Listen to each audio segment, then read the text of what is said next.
Hey everyone, Eggman here with another video, and as we wind down the OP12 format of the English version of the One Piece card game, I know a lot of people have already been looking into the OP13 meta. It's currently the meta in Japan right now, and it honestly changes the game quite a lot, right? We do have like the booster boxes regionals that happened this past weekend on the website, and besides just like the little overlap with Zoro for this one, like it's completely different leaders, right? I think the leaders that come from OP13 have been very strong. They kind of warp the game for better or for worse, depending on who you are. And it's a completely different, again, meta card game in a lot of ways. And I'm looking forward to kind of jumping on into it. So this is kind of our first look into OP13. There's a lot of data from Japan already, but we're going to look at TCGLive's Chinoize Cup that happened this past weekend. 64 players with this top 8, and looking forward to seeing what OP13 looks like. So if you guys are new to the channel, though, please make sure to hit that like and subscribe. We make a lot of content for the One Piece card game, and I don't want you guys to miss it. And we're going to be continuing to update our website here, Eggman Events, with OP13 data as we get it, as we go through the format as well. So I do also want to just shout out Chinoize Cup for hosting the event and letting me get the data for this. And they've been running a lot of events too. We've been putting a lot of their event data too on the OP12 set. This is their first OP13 event as well, so you guys can make sure to check that out as well. So anyways, for this event, again, we do have this top 64 players in this top 8. We did have 4 copies of Imu, 2 copies of Ace, 1 copy of Green Zoro, and 1 copy of Lim. And we do also have like 1 of each leader in the top 4. So it is interesting, right? I do think that Imu is really, really strong, but it also is a really represented deck, especially for this one, because I know a lot of people are trying to figure out how the deck works and what it looks like. I'm also going to be doing a live stream this morning as this video releases with Imu. So it's going to be my first time testing the deck and seeing how it works. So you guys can check that out. And I'm going to be doing a lot of OP13 testing in the next couple weeks too, so you guys don't want to miss it. So we've got those. We also have bubble deck lists. So these are deck lists that went X2 but didn't get into the top 8, including the purple Luffy, the Sabo, as well as the Gol.D.Roger. So Sabo and Gol.D.Roger, also 2 new decks from the set as well, and really cool to see some builds we're going to be able to look over as well for that one. So again, if you guys want any of the deck lists, though, you can find them on my website, Eggman Events, linked in the description, and let's jump on into it. So first place, we've got Jajanken with their build of Imu, and I'm going to kind of be maybe slow rolling, maybe over explaining some of these decks a little bit, but you know, they are kind of, again, game changing and brand new decks from this set. So we got the Imu here. So under the rules of the game, you cannot include events with a cost of 2 or more in your deck, and at the start of the game, play up to 1 Mary Joie stage from your deck, and then also activate main. Once per turn, you may trash 1 of your celestial dragon type characters or 1 card from your hand to draw 1. So free cycle is very good. You've seen it be very good in Sakazuki previously. Also being able to draw 1 at the beginning of the game by playing out the Mary Joie is very strong as well. This is from OP05, but your turn, the cost of playing celestial dragon type characters, the cost of 2 or more from your hand will be reduced by 1. So that you know, passive reduction of cost is very strong for this deck. We have a lot of, you know, celestial dragons as well. That's kind of the main archetype for it. You guys kind of probably seen a little bit of how this deck, like the end game, works with it, so we're kind of go from there. So the idea is that we have the 5 elders, right? Activate main. If your leader's Imu, you may rest 1 of your Dawn and trash 1 card from your hand. Trash all of your characters and play up to 5 great elders type 5 elders, 5 elder type characters with 5k power and different names from your trash. So what you're able to do is you're able to play out all 5 of these. These all have 5k power, but they do have these additional effects for it. So there's Saturn, right?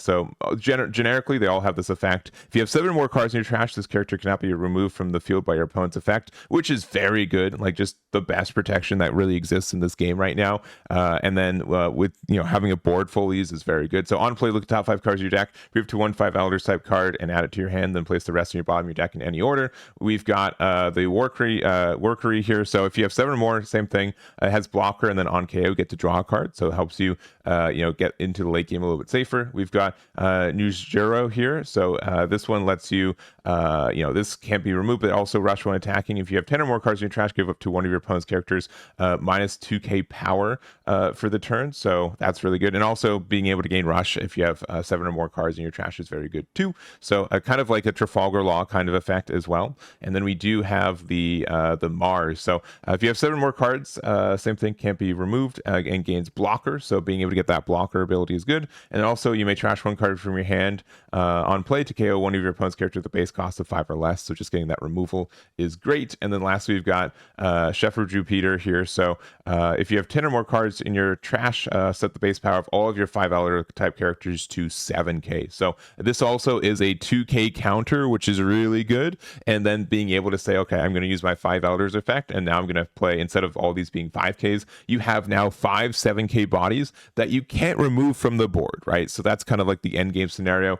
2 of them have blocker, 1 of them will have rush, and then 1 of them can also KO something with a base cost of 5 or less. So really, really strong end game board, and you want to try to get there as healthy and as soon as possible, which I think is very, very possible for this deck. So that includes, we do have like the Empty Throne, right? If you have 19 or more cards in your trash, your leader gets plus 1k power, so very good there. And then you can rest the stage in 3 of your Dawn cards, play up to 1 black, 5 Elders type characters cost equal then less than the number of Dawn on your field. So being able to do that on 10, it is kind of tricky. Like, it means that, for this, you have to rest 1 of your Dawn cards for the activate main too. So you can do it on 10 with this effect, but then you'd have to spend that extra Dawn. The better way is just to do Mary Joie and into this, right? Then it will cost 9, and then you have that 1 extra Dawn to do your effect, right? So you do have to make sure you know what the sequencing looks like for that. But other than that, we do have like our search cards. We do have Never Existed, which is just essentially a plus 4k power. Also just like some really funny effects within the mirror match, which is interesting.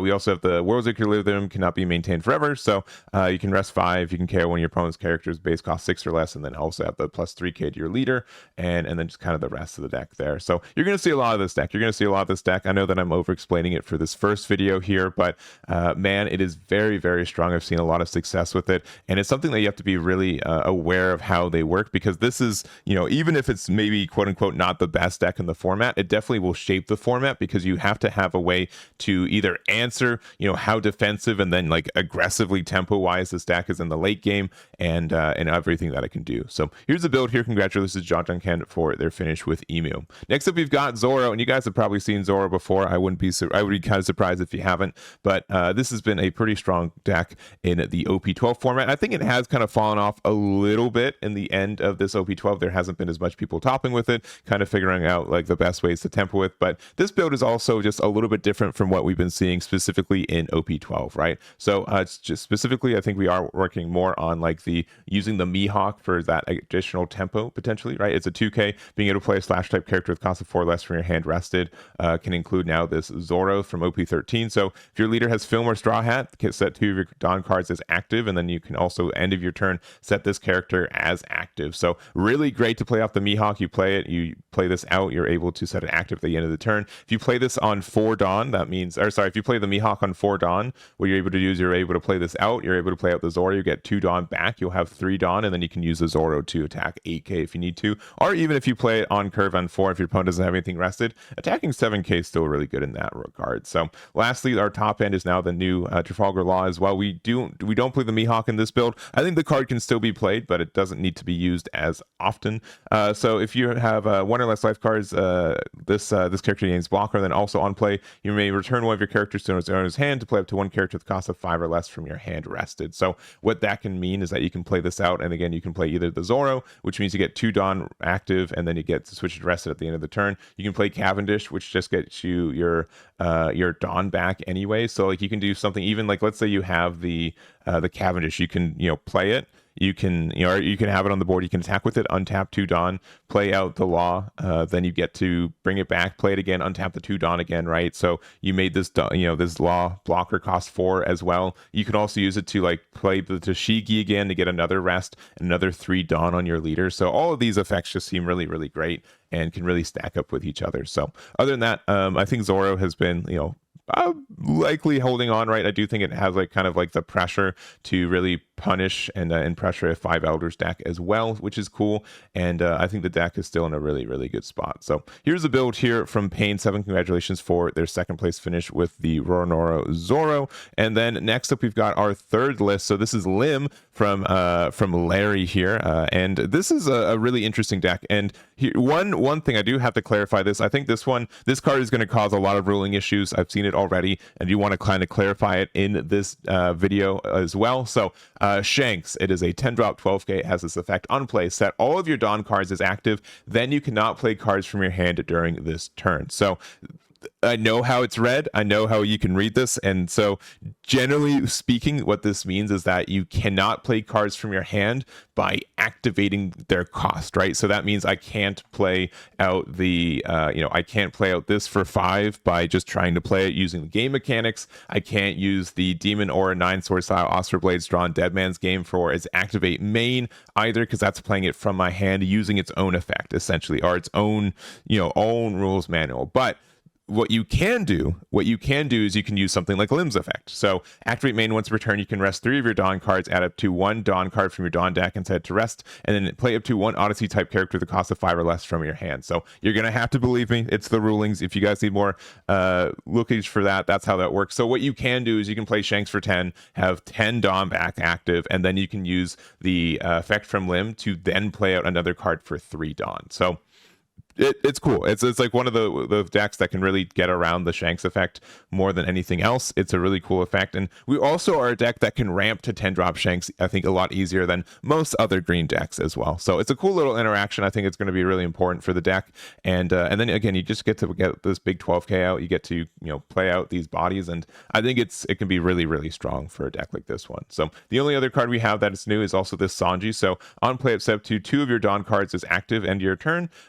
If your leader has film, or sorry, how you get to set one of your Dawn cards as active. That's not going to happen for this leader specifically, but kind of the thing is that if you go first with this deck, you're going to go to 3 Dawn, and then you're going to use your leader effect to go from 3 to 4. You're going to start the turn on 6, and then what you can do is you can play Sanji for 5, and then you get to get 2 Dawn back, so you now have 3 Dawn open, and then you can use your leader effect to play something else. So just the fact that this is a card that you can play for essentially 3 Dawn, right, and then use the effect to get and then play something else. So for example, on 6 Dawn, being able to play this and then play Anel, right? Both these cards are going to be rested. You're going to get a draw 3, trash 2. That's just a really great effect in those situations. So I think Lim's in kind of a weirdly good spot. It got like a weird amount of good support. It's always been an okay deck, I think, since essentially since this card out. This card has made the deck like viable in so many ways, and so because of that, I think that this build looks really interesting. And we're already kind of ramping to Zoro as well, which can be a great finisher for the deck. And I think Shanks is just in a really, really good spot. The other thing too is that like you can have the Zoro out, and then if it survives, you can play, well, I'm going to play Shanks, and then I still get to pretty much do all of my Zoro things as well, which so essentially is playing this card out for free is in a really, really great spot. So this has been cool. I think this has been kind of a later adaptation into the meta from what I've been seeing from Japan, and cool to see Lim, and interested to see if it keeps doing better in the next couple weeks. But this is a build from Larry, and there is a build there. And to wrap up the top 4, we've got Szychu with their version of Ace. And if you guys know me, I love red, blue, Whitebeard pirate leaders. Maybe not this Ace one, but I'm pretty sure I'm going to enjoy this one as well. So this one just, I like, you can like read this card and then imagine like our set 1 leaders, right? The game's changed maybe a little bit from attach 1 Dawn, gain plus 1000 across all your characters, but this is a 6k powers 3 life leader, blue and red. Well, on your opponent's attack once per turn, you may trash 1 card for your hand to give up to one of your opponent's characters or leaders minus 2k power during this battle. So this is kind of like an upgraded Shanks ability, if you want to think of it that way, right? Like the same kind of idea, like being able to get out of these attacks is great, but you're also a 6k leader, which is strong. So the difference between a 6k leader and a 5k leader though is that being at 3 life means you have a little bit less cards, but being able to just turn any card in your hand to a minus 2k is incredibly powerful in this game. So also Dawn times 1 once per turn, when you receive damage or your character with 6k base power or more is KO'd, you get to draw a card. So it just means that like if you are taking damage early, you get to draw 2. So if you want to think of a different way, like you have 6 life because you get that double draw as long as you have the Dawn there. And it's also whenever one of your characters is KO'd. So it's going to happen often as well. So especially with the new Marco from POB02, this card's been already very strong and obviously works really, really well in the Ace leader. And then we just pretty much have like the general Whitebeard pirate stuff. So there is like the 6-drop, 5-drop Yamato. This card has been pretty good. If you have 3 or less life, which we're always going to have 3 or less life, you get to draw 2 cards and give one of your rested Dawn cards to your leader. So that's very good. I'm also like theory crafting this card for Nami because that can be a very, very good card effect for that leader too. And then also there is also like the 6-drop Yamato. I know a lot of people have been hyping this card up for the deck. I haven't seen it being used as much, but being able to say, if your leader is Ace, you get to give one of your Dawn cards to your leader, then it gains Rush for the turn. So honestly, that doesn't seem too bad of an effect, especially since you need a Dawn on this leader to be able to get the once per turn effect for the draw. But I haven't been seeing people use this as often. So instead of doing the Uta blocker, just because we're going to often have like 10k power or more cards on the board, we have our double A's Newgate. So we've got OG Newgate, right? We've seen this card be very good, but then we also have the 10-drop Newgate. So blocker on play, draw 2 cards and trash 1 from your hand, then give up to your leader. Our 1 characters up to 2 rested Dawn cards each. So essentially you can move 4 Dawn across 2 bodies, which is great for this deck, being able to give Dawn to your Ace as well. And then we can also kind of cheat it out too with the 8-drop I Am Whitebeard. So if your leader includes Whitebeard, pirates play up to 1 Edward Newgate from your hand, then you may add 1 card from the top or bottom of your life to your hand. If you do, you get the plus 2k power until the end of your opponent's turn. So if you want to do that, you can. That also means that if you have a Dawn here, so it doesn't proc this effect because you have to receive damage. This isn't receiving damage. This is just adding the card. So be careful with that. Thatch effect also does not proc your leader effect either. But again, like having this huge blocker, and then also, you're essentially attacking for 8k, if not larger, with Ace, and that's going to be really strong. So other than that, I've been seeing a lot of people play Gol.D.Roger lately because we just will have these situations where we have like these wide boards and people try to block her up, and we can survive at 0 life with Ace really easily compared to just the fact that we're going to have a lot of these like 2k powers. We do have a lot of blockers ourselves, and essentially being a 6k base leader, and then we can also like make ourselves like an 8k base leader with a Newgate or with the I Am Whitebeard or whatever. So being at 0 life is not too terribly tough for this deck to do either. So other than that, this is a really interesting deck. I know that I'm going to have a lot of fun testing it myself, and this is Szychu's version of the build. Congratulations for their top 4. So we've got 3 more decks. We've got Cloudman with their version of Purple Luffy. Was able to get an X2 finish just shy of that top 16 or top 8 with the 9th place finish. And Purple has been in a weird spot, I would say. I'd say before this, like Blue Purple Luffy's been really strong. Green Purple Luffy's been very, very strong too. And with this kind of shift in the meta with OP13, it's now kind of play a little bit of catch up. I don't think that it's a deck that's in a bad spot, but it's something that we have to definitely adjust to. So I think Purple Luffy is still like generically one of the best leaders for purple in this game, despite it being a set 5 leader, and we do get some support cards. So the biggest one is the Silver's Rayleigh here. So Rush on play, if you have any Dawn cards given, rest up to one of your opponent's characters that cost 5 or less, then up to 1 Dawn from your Dawn deck and set it active at the end of the turn, and it's a Rush, right? So it's slightly more expensive but slightly better version of Sanji, right? Essentially this is a 9 cost rush rest, right? Because you have to have a given Dawn to somewhere. It works really good with the Roger leader, which spoilers we're going to talk about in a minute, but this is a great card to be able to play in this deck right here. Obviously Katakuri is still a powerhouse in this meta. Having an 8k blocker is very good. We do have like the new Nami from PRBO2 to be able to find her pieces. We also do have the Magellan, so again an older card from OP02, right? But what's really important for this is the Dawn minus effect for it. So especially if you're playing against something like Imu where they really need to get to 10 Dawn, and even like Ace, right? Ace kind of really wants to get to 10 Dawn. There's just a lot of decks that have these 10 Dawn plays, like even Lim, like we saw Lim wants to get to 10 Dawn for its Shanks, right? If you have all these decks that care about getting to 10 Dawn, Magellan is quickly one of the best cards in the game, right? Making it so that they can get to 10 Dawn the turn that they are thinking of, robbing them from the even curve and putting them on the odd curve. I can see this card being very strong in these scenarios, and kind of enough to make like Purple Luffy, I think, viable, or any purple deck viable if you're playing these Magellans, which is really interesting. So other than that, we are just kind of running like a good purple generic package, right? We are playing Brand New World, which is able to search out the Magellan, which is huge. We also have the Divine Departure. This is a new card from OP13, which we'll talk about more in the Roger deck, but this being able to give something minus power and, you know, be able to get like that plus 1000.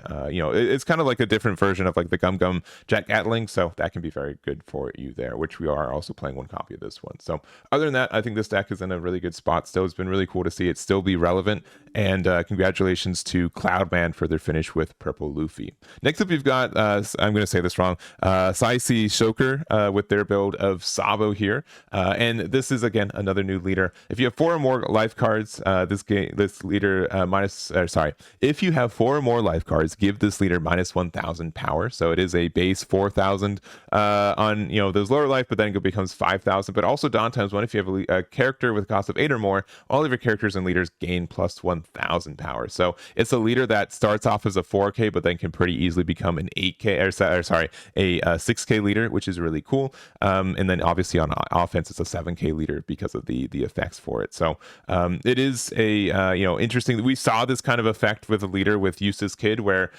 you know, it's kind of the same thing. You become 4k when you're at 4 life or more, and then you become a 5k, and then you can like do a Dawn minus to get the plus 2000, right? So kind of a way to justify the fact that you are a 2 color leader with 5 life is to kind of give it that like slower start aggressively, essentially, or you know. So, and this is also on this is both players' turns to be a 4 you know, a minus 1000. So interesting kind of there. But because of that, we do have a lot of this Revolution Army stuff. One of the key cards is this new secret rare for it. So blocker, activate main once per turn. Up to one of your characters gain plus 2 cost until the end of your opponent's next turn. Then give up to 1 rested Dawn to your leader. So being able to use this to you know, become an 8 cost or give anything the plus 2 cost is great. It doesn't have to be itself. The fact that you're able to be, you know, give a Dawn to your leader just does everything you need to do, and it's not on play, right? The fact that it's activate main is that you can keep stacking more and more copies of this card on the board, and you're going to get more and more extra Dawn kind of moved around, which I think is a great effect for a deck like this one. So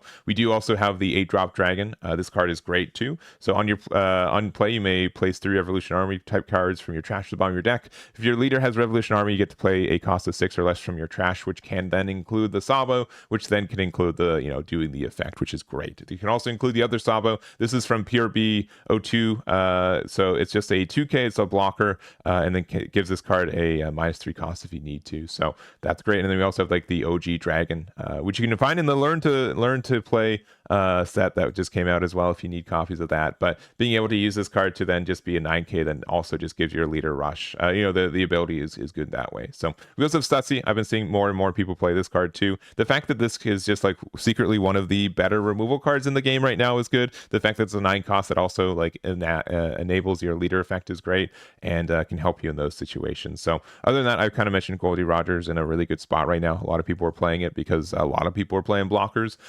instead of like removing your board outright, so that can be good, and the rest of the deck here as well. So this deck's actually looking a lot better than what I was kind of thinking about it. I saw Sabo, I'm like, I'm not sure if I'm really immediately interested in what this deck can do, but looking at like what this build looks like and what the power can look like from this deck in general, I think it can be in a good spot, and I wouldn't be surprised if it tops more in the next couple weeks. So this is the build here from TsisiTsoker, and congratulations for their finish there. And to wrap it up, we've got GoLurkFan7000 with their build of Gol.D.Roger here. So I, you know, anyone who looks at this deck, they're like, man, this deck looks broken, right? It's a 7k base leader. It has 5 life and it's 2 colors, right? If it had no effect, I think this leader would be insanely good, but it does have a effect. So if you have any Dawn cards in your field, one Dawn placed during your Dawn phase is given to your leader. So essentially what that means is that you're playing like with 1 less Dawn for most of the beginning of the game, right? And if you have 9 or less Dawn cards on your field, this leader gets minus 2k power. So as long as you have like 10 Dawn on the board, you do become a 7k leader.